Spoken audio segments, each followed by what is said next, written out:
Welcome to the Life Rocks podcast. In this podcast, we explore how nature, science, education, and culture can benefit all children and future generations. This is a show for educators, parents, mentors, and anyone interested in making the lives of our children, families, and communities better.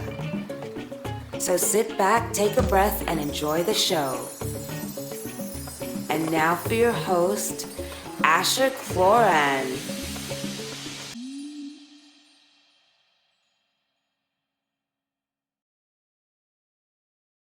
Great to be here with you today on the farm. Yeah. So we're just now on the farm where Asher lives.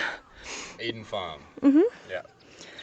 So over the years, I've been really lucky to have this friendship with Asher where you've really helped me in educating me in so many different areas of health, whether it's with food, combinations of food, ratios, movement, sleep, breathing, all kinds of things. So Asher really is a wealth of knowledge. So today we're really going to be diving into ancestral health and what that really looks like in a modern context. So Asher, I want to start with your journey because I know that you've had a really big journey with food and diet and ways of being.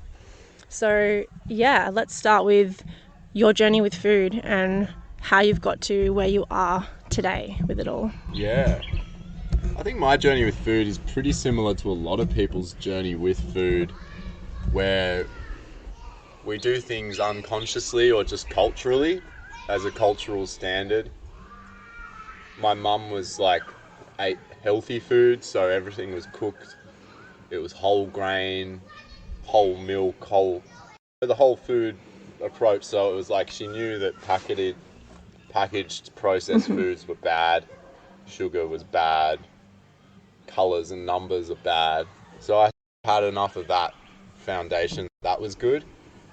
I'd say early on as a child, having an adverse reaction to a vaccine, the measles, mumps, rubella, which is 3 vaccines in one, scheduled for 4-year-olds, really messed me up. Not everyone has such a severe reaction, but I had hives and rashes appear on my skin within hours. Within days, I had a persistent cough that then became childhood asthma and eczema, and I think it damaged my metabolism because I was always a fat, chubby kid who struggled with mental health issues on and off, much more introverted than most other kids around me, which led to being a bookworm kid rather than athletic. And Which is just so different to the Asher that I know today. Sure, yeah. So deep down inside, I've always wanted to be healthy and active and that sort of thing. But I had issues with weight, I had issues with skin, I had asthma, I had blocked nose, I was often very sick. I couldn't travel without throwing up. Lots of little things. And these things were managed by a somewhat healthy mainstream diet by my mum whilst living at home. But as soon as I went off to uni and let the reins off a little bit on what I was eating and ended up more on a processed food diet with energy drinks and candy bars and late nights, and more interested in playing in my band and running around town than I was doing any real uni work, and also enjoying being out of home and trying all of the weird, crazy things of the world, including not eating properly. That I ended up in a very depressed state. So much I felt hollow, suicidal thoughts, was like, what's the point of life? Really scraping the bottom of the barrel. Went to a doctor. What does the doctor say? Oh yeah, fill out the checklist. Yep, you're depressed. Maybe you got this and that. Here's some pills. Off you go. Off you go, right? But at the same time, I knew I needed to figure something out. So I'd taken a week off work, and a friend's mum said to me, hey Asher, you know the way that you eat affects your mental health. And as a 19-year-old who'd just been going with the flow. It was a bit of a light bulb moment where I'm like, yeah, that's so obvious, so true, but also so far away from my current context. But let's go. What do I do? I said, what do I do to this mum? And she said, don't eat anything that comes out of a packet. Cook everything yourself. And don't eat lots of sugar or grains. And I was like, fine, I can do that. That seems pretty simple. And I'd always enjoyed cooking. I'd always grown up working in hospitality. My first jobs were in hospitality. And I'd always cooked things as a child. So it was no foreign thing to me to cook. Like, I love food. So I started cooking again. Also started taking those pills. But within a month, felt so different, so radically different, that I was like, there's really something to this food stuff. So much so that it changed my mind, the way I was thinking about life. I thought, if I can feel this good, how good can I feel? That was one very prominent question. Another one was, if I feel this good and everyone else is doing all this other crap, then how far away is society and culture from the truth That's right. of our reality and the truth of what's happening to our food chain? That was another really potent thought. And the third one was, if life is about healing yourself, not being depressed, not getting caught up in all of this lifestyle drama and stuff that happens when you're unhealthy, then it must be about healthy culture, family, connection to nature, connection to your body. And so these became so prominent in my life that I really had to quit uni and move back home and look after my mum and look after myself, structure a business that was more to do with health and wellness and healing in the long term. I was doing digital media at university and a lot of time spent on computers and that kind of thing. And yeah, so I decided a whole lifestyle shift. And at the end of that, I went back to that doctor and I said, hey mate, guess what I've done? I've done this, that and the other. I'm eating everything myself, I'm cooking everything myself, I haven't eaten any junk food, no more energy drinks. What do you reckon? Is it anything to do with that? Or is it just the pills that you gave me? And he just shook his head and he go, oh no, just the pills. Wow. And in that moment, this veil was lifted and I saw a fat, sick, depressed, anxious, dying man in front of me that was that doctor. And salute to you, my friend, wherever you're at. But that's the truth. And until those doctors can peel back and actually experience the things that we've been through to our bodies and to our health in order to achieve different things, they can't talk from experience. They've just got an opinion that's been indoctrinated into them through 8 years of university that they do one unit on nutrition. That's right. It's not a holistic approach whatsoever. You know, you look out there, like, what is a tree made of? A little bit of soil, a little bit of water, lots of air. What's a human made of? Fats, carbs, proteins, air, oxygen. We're not made of pills. We never were made of pills.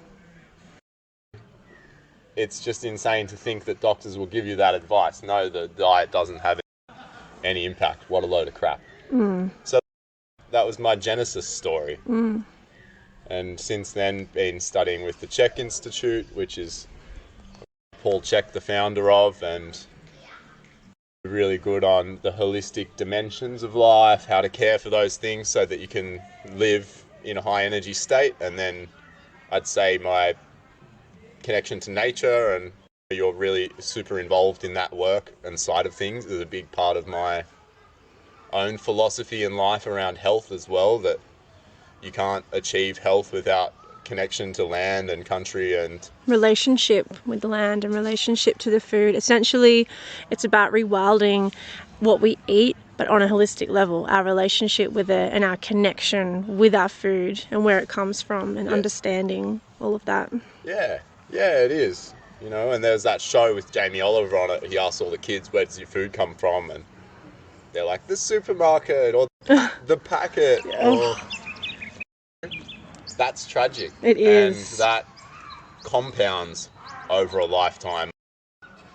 Unless you start to connect, you're doing the opposite. You're disconnecting from reality. And then when you end up in that place, now everything's gross. Now everything's yuck. Now everything's not fun unless it's wrapped in sugar, coated in salt, got heaps of colours on it, whatever.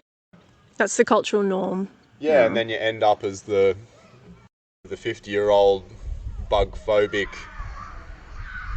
lady that's got heaps of health issues and can't go outside and doesn't like eating X, Y, and Z because of some reason that happened 30 years ago. And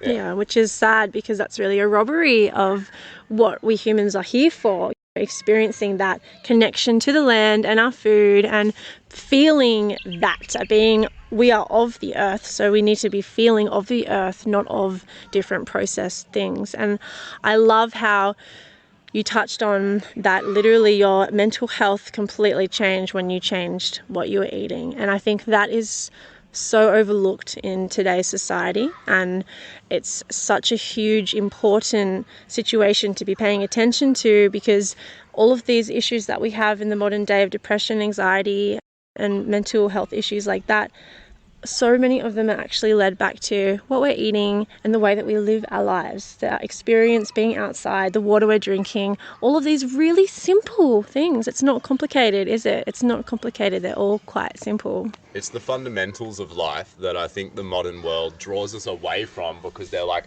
don't worry, we've got it sorted. Water comes out of the tap. Yeah. You turn on the light, there's the light. You press the button, there's the heat. You open the fridge, there's the food. And then it gives you the illusion that all of that's under control and I can just get on with my life and go to work and not have to worry about the simple things. That's right. As where the detail of those simple things is where all of the fundamental aspects of our very existence lie, and that you can be damn sure if someone's got a problem up here in the head where they're worried about X, Y, and Z, or this and that and the other's going on, or they're just depressed and they don't have purpose in life, they're probably disconnected from those other dimensions of life on some level. And even if it is a big life change that is somewhat, has some amount of distance from just breathing and moving and sleeping and eating and connection to nature, those things are going to give you the foundation to deal with that big life event in a much better, more grounded, centered way, so that you can be the point of stillness in the storm rather than just being identified with the storm. I think, that was the start of my conscious health journey. I'd been through childhood of sickness and unease, which was like the unconscious part of the health story. And then from taking conscious control, now you know that you don't know. So before, when you're just sick, you're like, yeah, this is just the way things are. I've got a shitty body. My genetics are crap. Whatever the stories are that your sort of society gives you. Oh, I'm just a sick child. Oh, I'm just a big bones child. All of these cultural reinforcements that don't allow you to access healing, because no one knows. No one knows why you're fat. No one knows why you're sick. Asthma's just a thing. There's no questioning. There's not enough questioning. But then when you start to question and you go, hey, maybe it was the vaccine that messed me up. Hey, maybe it was the diet that messed me up. Maybe it was the factory farm meats that were causing inflammation in my body. Blah, blah, blah, on and on. Now you've got a hypothesis. You don't have the answer yet. I started to test the theory. Veganism was one of the steps I took after that non-processed food diet, and then that led, I was running a juice stand at festivals, which was a really fun way to support your lifestyle. Eating all fruit and salads, mostly fruit. No like salt, spices, no animal foods. And it was good for a time. It really puts you back in alignment with your soul, because you're so physically undernourished in some other ways, that you have to rely on your own spiritual grit to go through situations. And I think coming from that mundane, dense, unconscious way of living, it made me hyper conscious of myself, my inner world, certain things that I had ignored for a long time, and put me back in touch with the power of myself. But then nutrient deficiencies started to show up, started to get cavities, lost muscle mass, had no sex hormones or sex drive or sexual interest, which is a bad sign as any person, really. Yeah. And weakness, head spins upon standing, nocturia, which is where you wake up and have to take a wee in the middle of the night. Certain things about my health over the course of 2 years being vegan were not going well. So I started to look around, what could be the problem. Tried things within the vegan paradigm to fix it, tried food combining, tried combining grains and lentils and this sort of thing to get complete proteins, tried cooked vegan stuff, or everything I do, couldn't get out of it, couldn't get away from those symptoms. So I thought, damn, I need to try some animal foods. And I found the sort of paleo perspective on, and raw primal perspective of untouched foods of nature. Animal foods are the most nutrient dense. Had some eggs, I think was how I broke my raw vegan thing, raw eggs.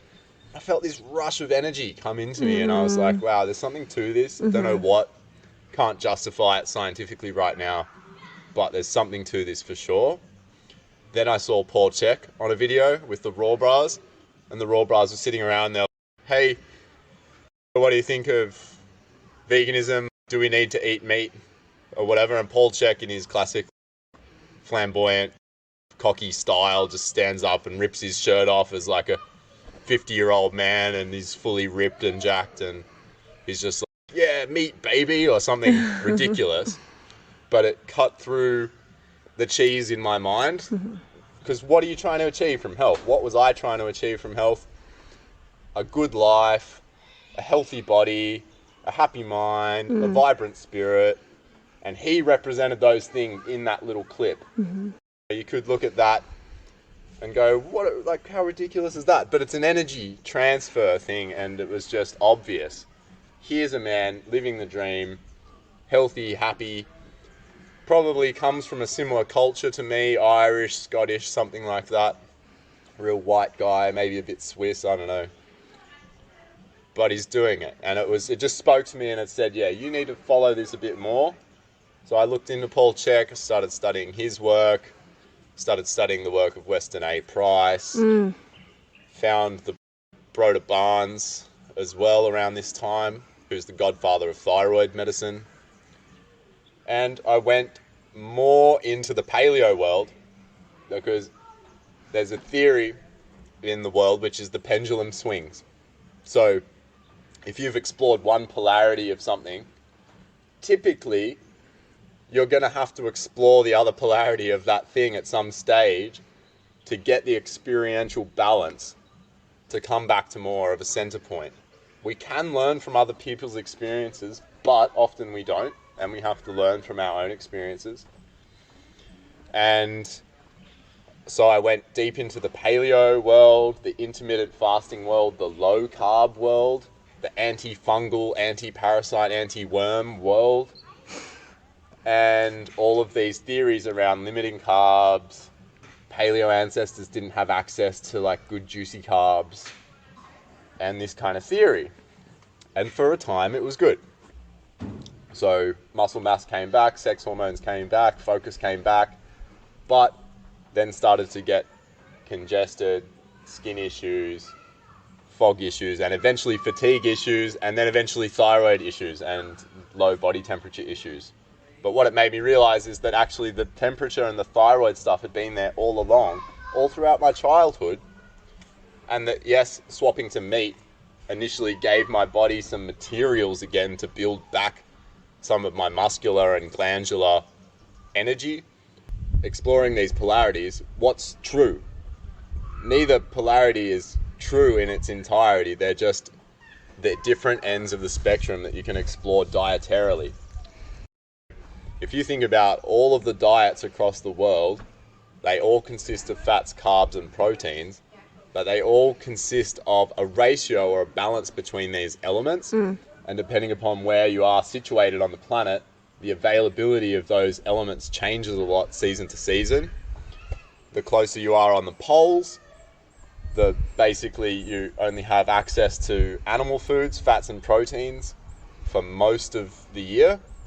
And then the closer you are to the equator, the more abundance you have of all three food groups. And these have effects on metabolic pathways. If you go into a fasted state, that's a survival state that's found in nature when you run out of carbohydrates.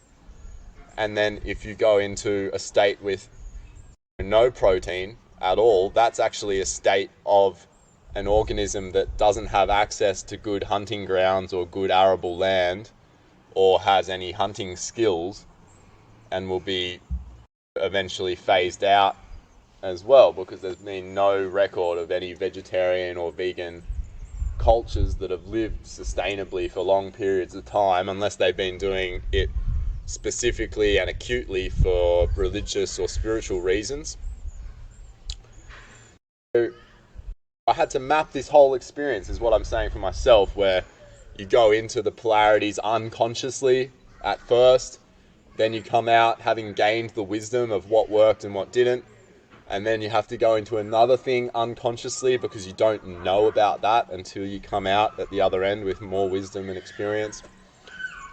And from having mapped out literally everything I could find in the diet world to see what has worked, coming back to the center point now of using your body's indications of temperature and pulse, which is foundational biometric feedback that never lies, not like thoughts, feelings, and ideas, can be shaped by perspectives, and those perspectives lead you to make decisions that aren't necessarily empirical.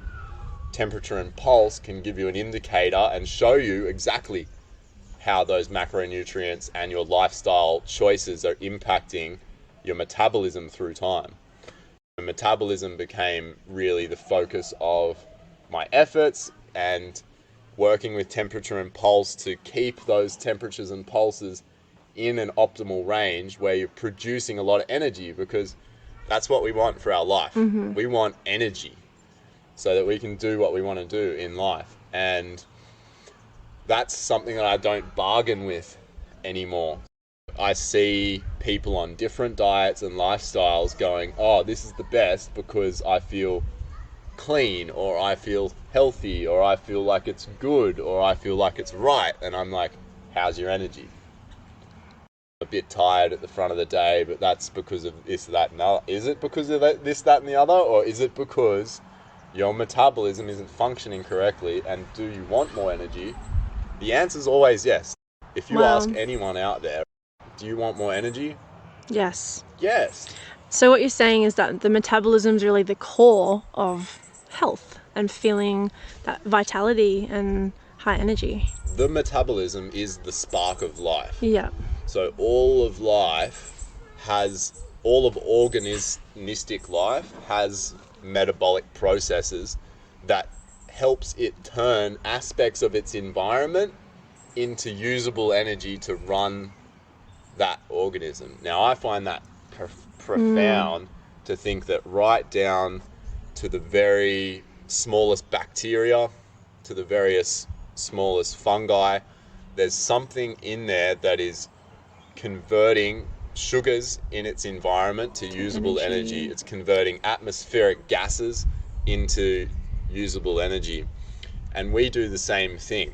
So, you know, the Goldilocks zone is it too hot or is it too cold? What happens if a human goes too hot or too cold? Bad things. Bad things, yeah. So too cold, we die. Too hot, we die. But if we're moving towards too cold, and we live in the zone before too cold death. Yeah. But we live in the zone between getting towards too cold. then we're living in a state of energy conservation. Our body's going, I don't have enough resources. I'm under constant threat. My environment is stressful. So therefore, I must conserve resources. I'm going to create insulin resistance. So when I find calories, I'm going to put on loads of weight as a protective mechanism. I'm going to down-regulate my mood. So I don't want to go outside. I don't want to take risks. I don't want to do anything that might put my calories that I'm already in a deficit of at risk. So stress hormones as stress well. hormones, yeah.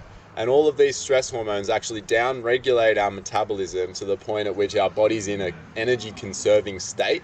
And that energy-conserving state can be reflected in our physical energy, our emotional energy, our energy in relationships, and how what you're describing right now sounds like the symptoms of someone with depression. Yeah. So this is the nutritional explanation of what is chemically going on inside of someone that doesn't have a functioning system. Exactly right. There's a lot that can be done with diet when it comes down to mental health issues. And I'm not just talking depression, we're talking depression, ADD, autism, Asperger's, and anxiety. All of these are states that are reflective of biological and physiological processes happening in the body.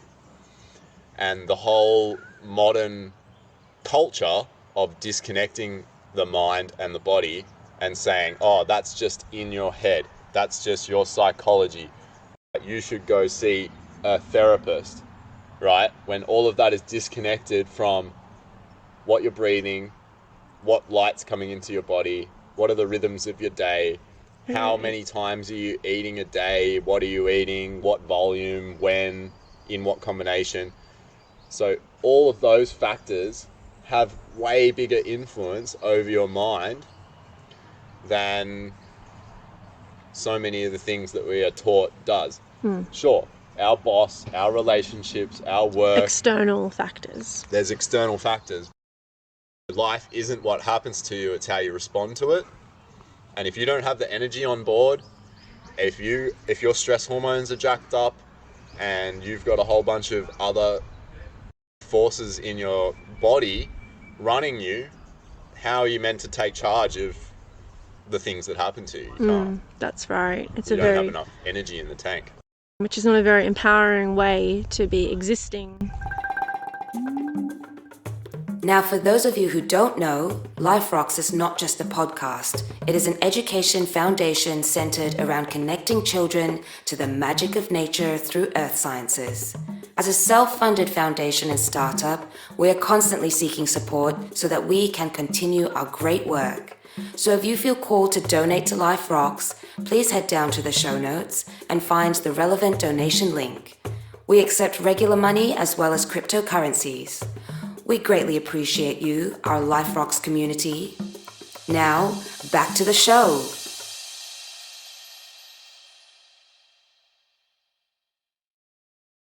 One thing that I really loved when you were telling me about the CHEK Institute is the doctors, the different doctors. Do you want to talk a little bit about that? Sure. So, Paul CHEK pulled this, I think, from Hippocrates. He said there's only... Hippocrates is the famous Greek physician who came up with no harm should be done. First, do no harm in medicine, which has been completely thrown out of pharmaceutical mainstream practice. But he had 3 doctors, which was diet, quiet, Dr. Diet, Dr. Quiet, and Dr. Movement. Dr. Sleep. He didn't have Dr. Movement, was the point, which was interesting because back in the day, when you don't have all of the computers and the washing machines and the cars and stuff, everyone was moving around. So they didn't even have to think that would be a problem. So it's funny that fast forward modern humans have to Wow. have the doctor movement as well. And isn't that just a prime example of how our lifestyle has changed to one that literally gave us everything we needed by being outside to one where we have to name these things and go out of our way to integrate them into our daily lives? Yeah, totally. And I doubled up on one of the physicians there, but it's actually Dr. Quiet, Dr. Happiness, and Dr. Diet. Okay.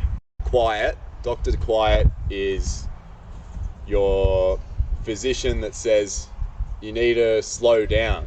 You need to rest and sleep. You might need some active rest where you just sit under a tree or rest in the sun. You're not thinking about anything in particular. As where Dr. Happiness is actually the chief physician, and he says, what's your purpose in life? What are your values? What do you fundamentally believe? What kind of relationships do you want to have? What kind of hobbies light you up? What are your passions and your interests? And really, like, fundamentally, this is something that I work with a lot with any client that I have too, is I'll assess where they're at with each of their doctors. Tuned are they to their own happiness and what that means? How tuned are they into their own diet and how they're working with that? How much quiet time do they take for themselves, and do they know how to calibrate that energy? And then are they moving in a way that suits their body? And looking at all of those 4 physicians will highlight the areas in a person's life where they're going to get maximum bang for their buck, or their most value out of working with that one thing. Because I've seen people who it's like their diet, you know, they're following all the metabolic health things, and they've done all the research, and they're doing their macros, and they weigh all that out, and it's amazing. And then they're getting to sleep on time, and it's amazing. And they go to the gym and they do yoga and stuff, and it's whatever. But they don't love themselves, or they don't have really any higher purpose in life. They're not contributing things to the community or their world, and they feel disconnected and cut off from their life force because of it. Because those are the things that fill you up spiritually, which is a part of that holistic health. That's right. Yes. You can chase down any one of these elements and get a lot out of it, but unless they're really all working together, and those 4 physicians have got their heads together, and how can we piece this together, anyone can come unstuck by leaving any one of these fundamentals at the door. But there's a hierarchy here of needs as well. So if someone has their purpose dialed in, their values, they live by values, they have strong beliefs, they have a strong family system, they have strong relationships, that person can probably ignore a lot of dietary factors for quite a while, longer than the person who's got all the diet stuff right, but has no purpose. That's so interesting.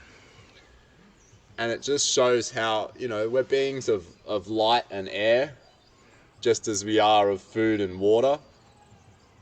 You might say food and water are like the more yin kind of forces in our life that ground us to the physical dimension, as where like the yang of light and air is more the spiritual qualities of life that uplift us and connect us to realms elsewhere.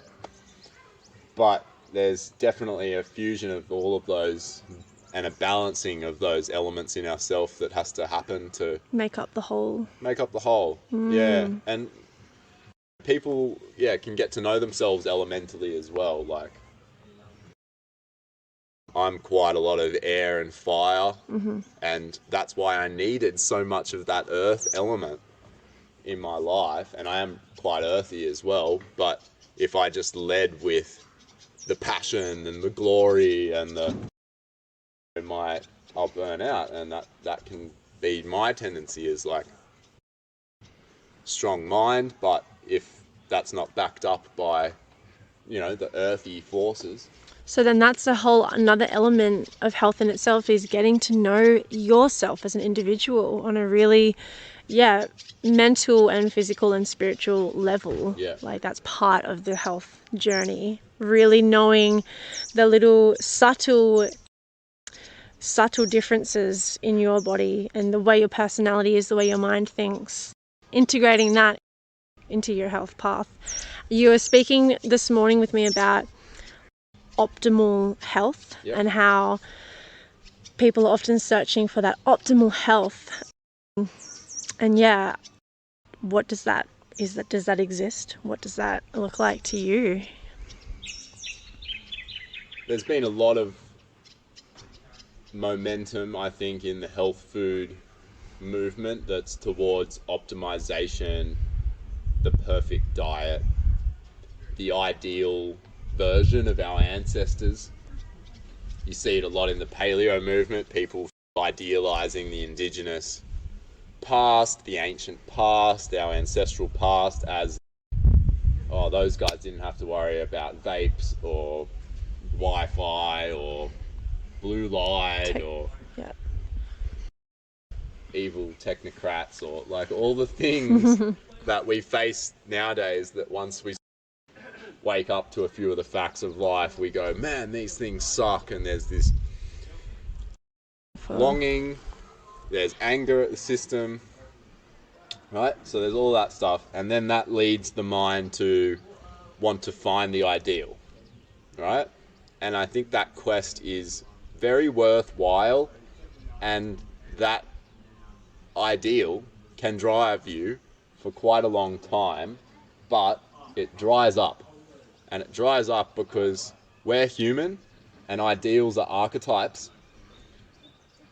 Archetypes can run our lives and burn us out, but they'll burn us to the ground because we're a multi-dimensional being that's got a lot of different forces operating in us. Some of them mysterious, some of them are to do with compromise and letting go and not knowing.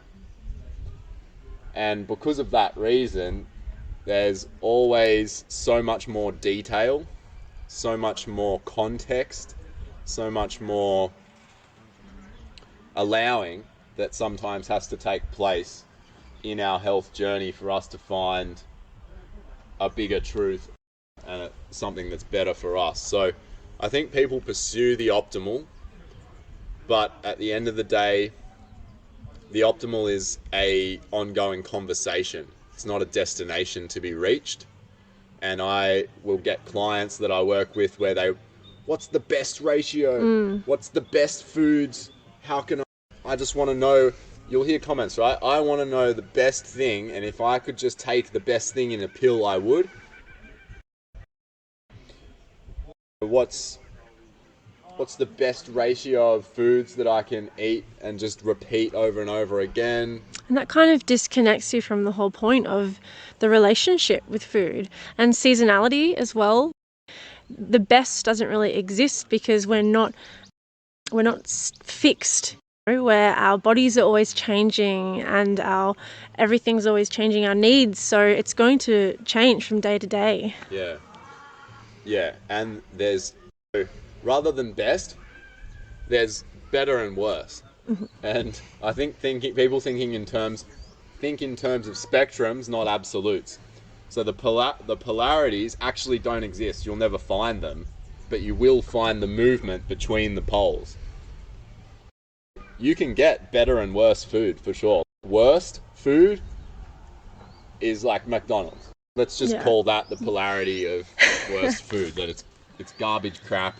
It's got synthetic colors and all this crap in it. No one wants to know about it, right? And then up the other end of the spectrum, you've got wild caught deer from the Swiss Alps that's been drinking from a glacial spring and it was caught by your grandmother. That's right, local. And yeah, you can achieve both of those things, but the optimal of the wild deer caught in the Swiss Alps isn't always achievable. So you should always think in terms of better and best and not get trapped well, what if you are in the middle of wherever and you're starving for 4 days and the only thing you find is McDonald's? Like, you're going to be better off eating the worst thing than nothing at some sort of stage. But the reason I'm like talking about these two polarities of better and worse is that there's always a better and worse for your particular moment, and there's always a better and worse for your particular location along your health journey. And I think as long as we can create a model of awareness and a practical way of operating, that we're moving towards more optimal choices in our life, and that we're making better choices, and that we're making optimal choices for our moment now. That's right. We're not, then we lose the attachment to some ideal, which then can create other forms of stresses that block us out from experiencing and then other parts of life. That's right. And then it's not goal orientated. It's like a lifestyle, a way of being, a way of relating to yourself and food and all of those aspects. Yeah. So on that note about eating wild foods, something that I've learned in my journey with diet and eating is we could go to the farmers markets and get a bunch of local fresh herbs, or we could go into our backyard and find a bunch of wild herbs and wild dandelion, cat's ear, stinging nettle, these kind of things. And the diversity, the genetic diversity that we find in those wild things. Don't get me wrong, the domestic herbs are still great for you, but there's something that I have really noticed in my personal journey with eating that I feel so much more amazing when I'm eating, incorporating wild herbs into my body. And do you want to talk about the diversity of wild foods and how important that is? Because we evolved as hunter-gatherers with so much diversity. Our immune system is made up of lots of different elements, and those immune factors are stimulated from the proteins found in the environment. And every single plant and every single animal has its own unique combinations and balances of those immune system factors and proteins. If we only ate from a limited range of things, we're only getting a limited range of stimulus. And just as it is, you wouldn't go into the gym and only do 3 exercises forever.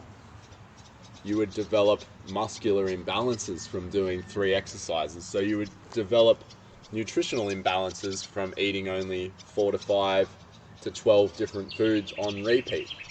And I would be guaranteed that most people get in patterns of eating.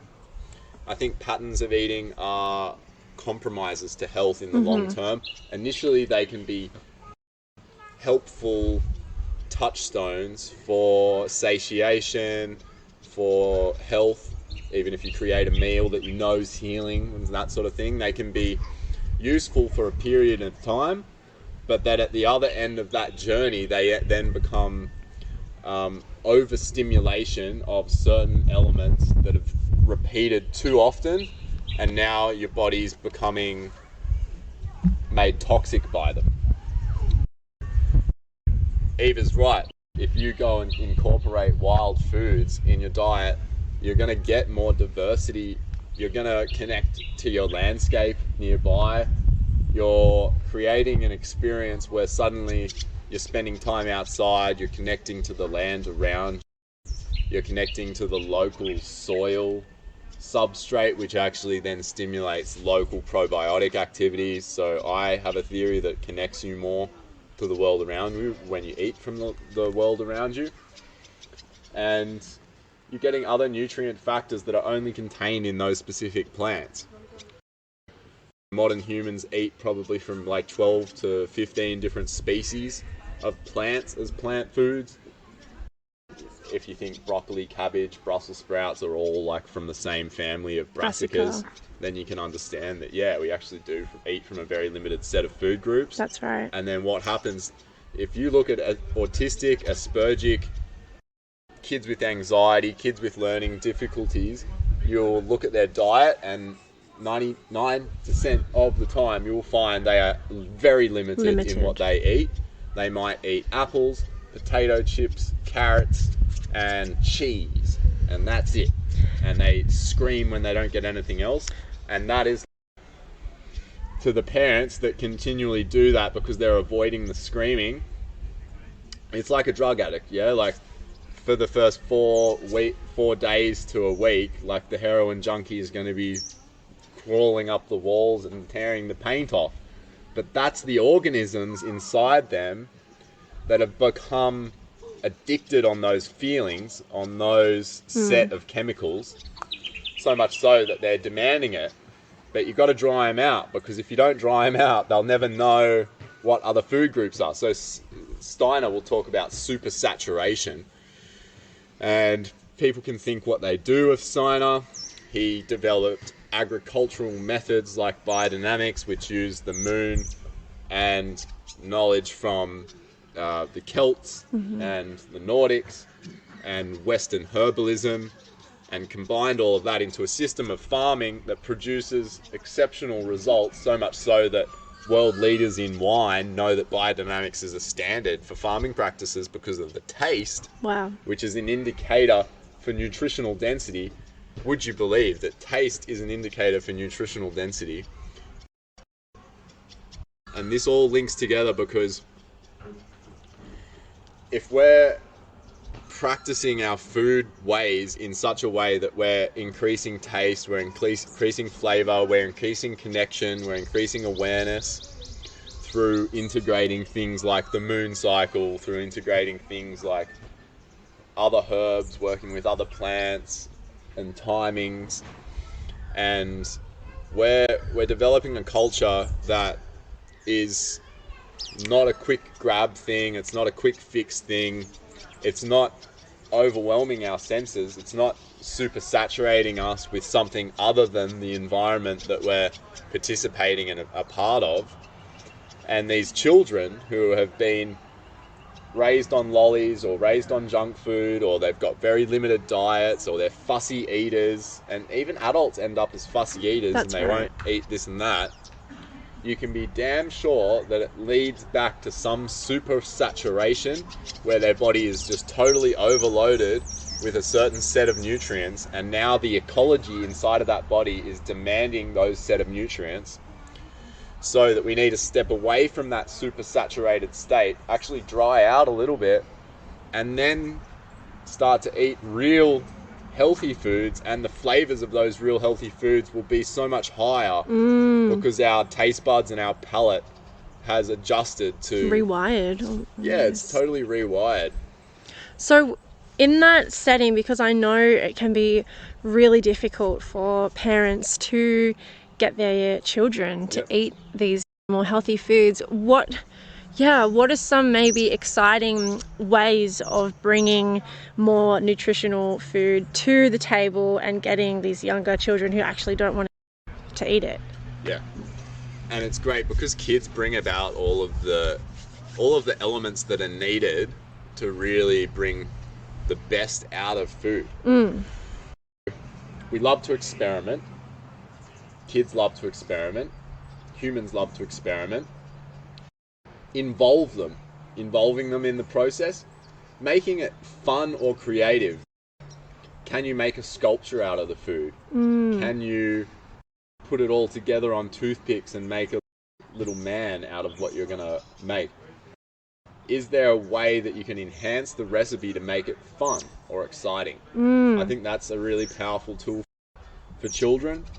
Another one is sometimes you've got to go to the school of hard knocks and be a bit like the old school grandma that's no, you don't get any dessert eat your greens or until you eat your greens. And then you create healthy options for desserts as well, where you're like, yeah, this is dessert, but it's homemade ice cream. And you're showing a culture by demonstrating it to the parent that goes and buys the junky thing at the shop. That parent's demonstrating to the child, I don't want to take responsibility for doing something healthy. We buy things out of convenience, and therefore I'm buying you your satisfaction and your happiness. And we know it's all short-term trades. That's right. And we know, just on that note, we know that this system that we live in society, it doesn't actually make it easy for parents or families to live healthily, and it makes it's actually really difficult, and we understand that as well. But it's what you were saying before, it's just about making those little decisions that step us closer to better, or that more optimal, you know? 100%. Look, yeah, there's a lot of parents out there doing what they can with what they've got. And That's right. I take my hat off to all of them.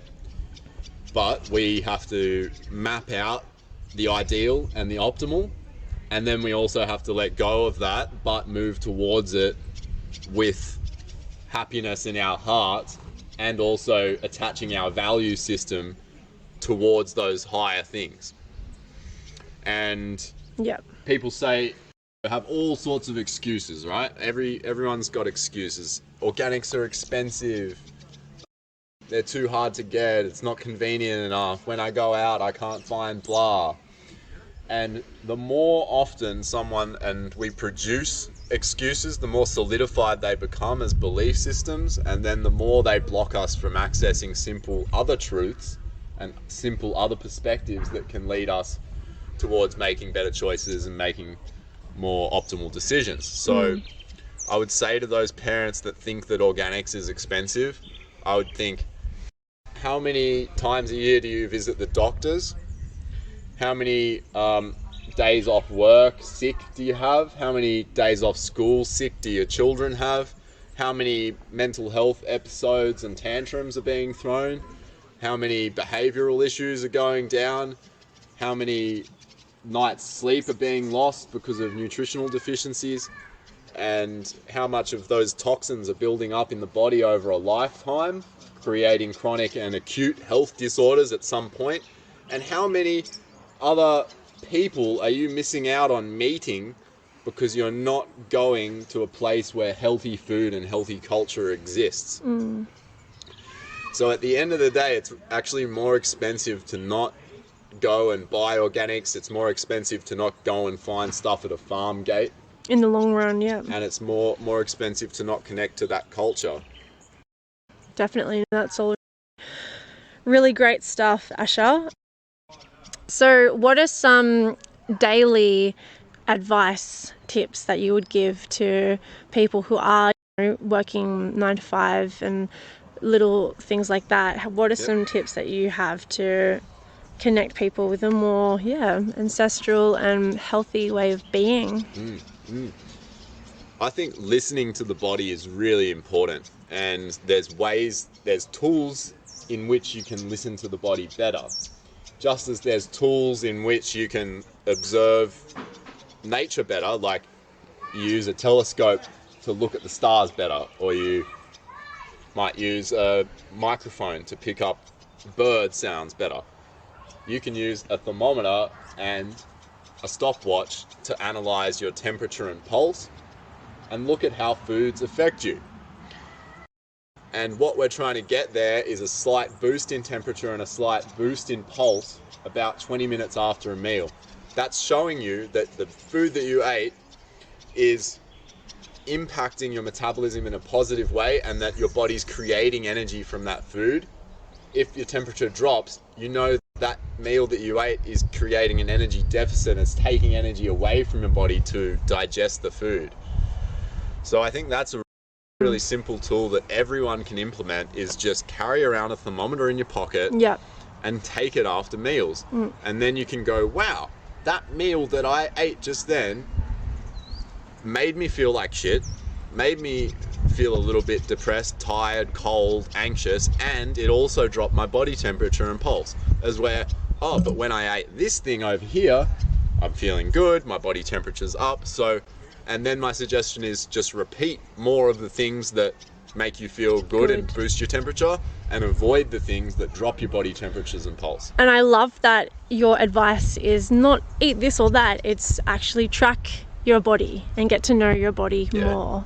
Maybe even having a food journal as well. I've had clients that they drink a goat milk smoothie with raw liver and an egg and a tablespoon of honey, and they get crazy temperature boosts out of that, like 0.5 degrees Celsius every time. I'm like, repeat that, go nuts. But then after 2 months, that same meal stopped working. Interesting. And it's like their body was like, nope, I've loaded up on that now, that's enough of that, and now I'm not going to give you that same amount of temperature back. I love that, because that is just so important on keeping that observation of our body. So it's not the one perfect diet fits all. It's constantly changing, just like the seasons that we were talking about before. And I love that, because that really is the best health advice, is to really track how your body's feeling and your mind is feeling when you're eating all these different things. Because then that gives you an empowered relationship as well with how you're feeling and your energy levels, so you can understand, okay, that meal actually made me feel not very good, and so do something about it. And that's like an amazing trajectory to be walking on. Yeah, totally. So I think the tools of listening to the body, we're eating when we're hungry. Yeah. So many modern humans have arbitrary things in their head. I've got to only eat 3 meals a day. I've only got to eat 1 meal a day. I shouldn't eat now because I just ate before. But I'm hungry, but I shouldn't eat because someone on the internet said blah.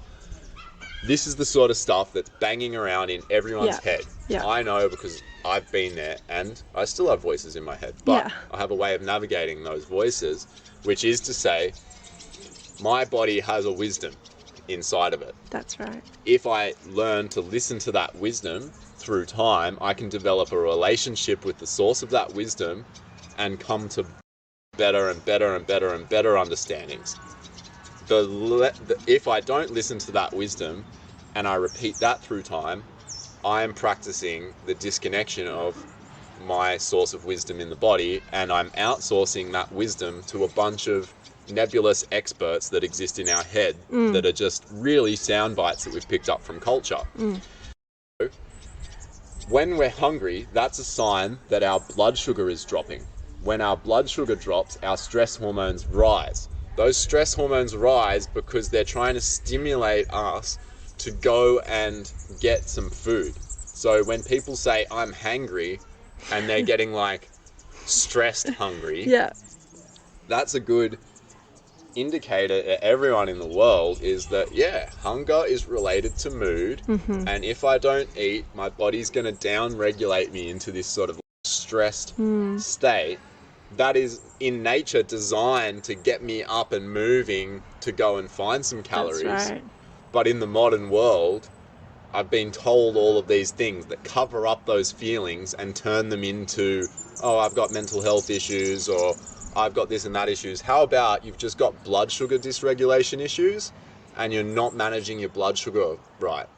So I think that's really important, that people start to reflect on, hey, maybe this mood right now, first line of thought, food. Yep. First line of thought, not second, third, fourth, fifth, which often that's where it comes in behind, oh, it was the argument that I had with so-and-so this morning, or it was my boss, or I'm just this way, or no, go and have a good balanced meal and then think about it. Oh, such great advice. Yeah, such important, potent truths to be sharing as well. So we're going to wrap it up soon, but wow, we have covered I'd like to so add much. one more thing. Yeah, please do. Just practical advice. Yeah, listen to your body, but know 100% that your body is fats, carbs, and proteins. That is what life is made of. If I go and get that tree right now, it's got fats, carbs, and proteins. If I go and grab a chook, fats, carbs, and proteins. That's what we're made of. So the balance of those ratios is very important. Just like a house is made of timber and metal and concrete, the balance of those things is very important, because imagine if you just got all metal and you're not enough wood and a little bit of concrete. It's going to be a weird thing. So if I put myself in a pot of water and boiled myself down, I'd be mostly proteins with some amount of fat and some amount of sugar. And typically about 30% sugar is running through my body right now in the form of glucose, which is found mostly in my muscles and my liver. Most of my proteins are found in my muscles and my glands and my organs. And then my fat is around my nerve sheaths and around in my brain and in my skin. And the balance of these nutrients is very important, but when we eat them all together, that's what gives us the most stable blood sugar out of all. So a lot of people are snacking on carbohydrates all day long. So they'll have a bag of chips, or they'll try to eat fruit in between meals, or maybe they're snacking on some energy drink that's got just some sugar in it. What happens when you eat just sugar? It's like throwing gasoline on a fire that doesn't have any wood in there. You're just throwing the quickest form of fuel on, and bang, it's gonna give you a burst of energy. You might get an hour's energy out of it, but then you're more likely to crash sooner, which means a crash means stress hormones up. And harder. Which means now you're moving yourself into that energy reductive state, which is stress, fatigue, depression, blah, blah, blah. So you always want to combine the 3 macronutrients when you can: fats, carbs, protein. And whenever you eat a meal, eat because you're hungry, and eat fats, carbs, proteins together. So that would mean cheese and fruit, jerky and fruit, meat and some sort of starch or potatoes. Always thinking in terms of that is going to set you up for life in so many ways that people don't really understand right now, but it's going to become more and more popular in the health food world as this polarity stops swinging. As we stop going from, oh, vegan's the best, no carbs the best. No, you're all exploring metabolic states through those extreme diets, and ultimately you're going to discover the use that all of those metabolic factors has in coming together.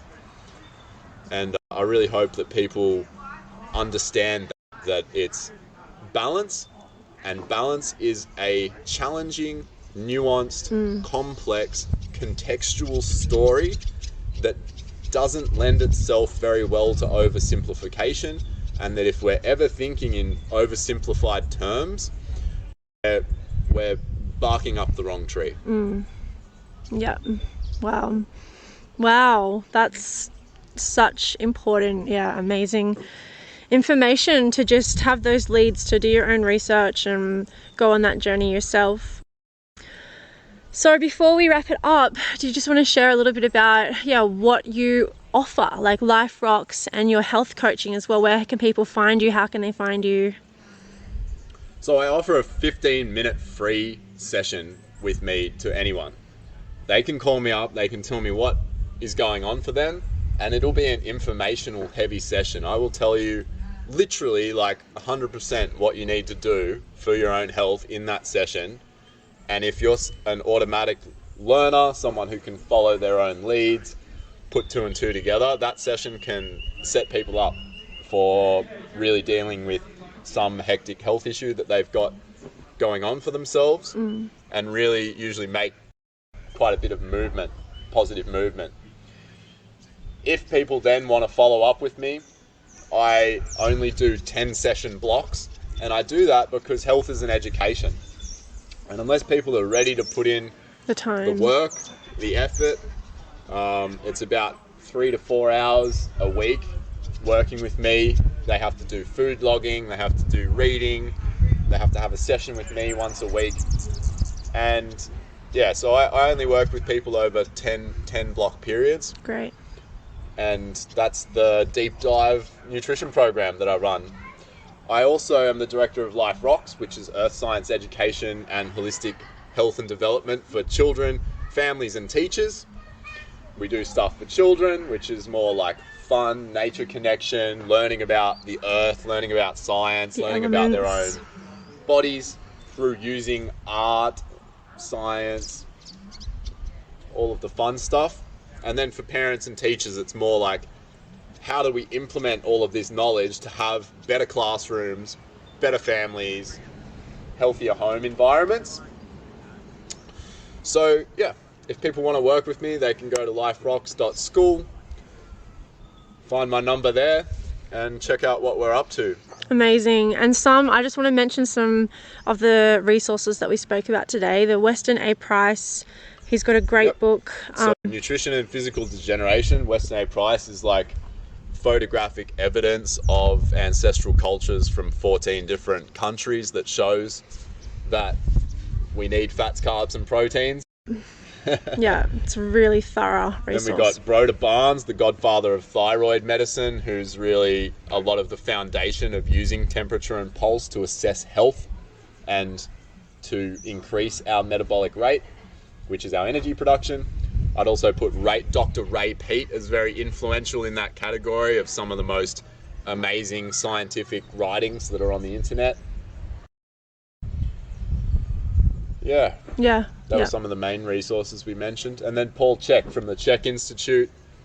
Really good holistic health advice and definitely strong on the movement side of the fence in terms of posture and alignment and, infant development, how we evolve through our movement patterns and how we can use those to assess where we're at in life and how our body's functioning. Amazing. And I just want to conclude on all of these are really amazing resources for us to then bring that power into our own self. So not having to rely on any resource after, there just leads to empower the individual human to go on that journey, that deep dive into their own health themselves. 100%. That's what my 10-week course is about. Yes. Is the deep dive into nutrition and lifestyle so that you can be your own practitioner for life. Yeah. I love seeing people fish for themselves. Yeah. And all of my clients teach me so much because they're out there experiencing their own life through their own unique lens, coming across their own unique experiences, and then they give me back knowledge because they're actually students of life just like I am.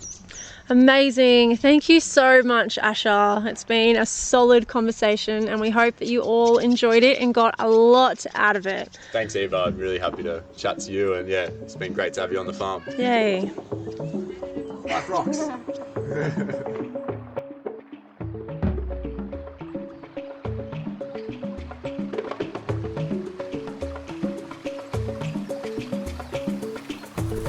Thank you so much for listening to the Life Rocks podcast.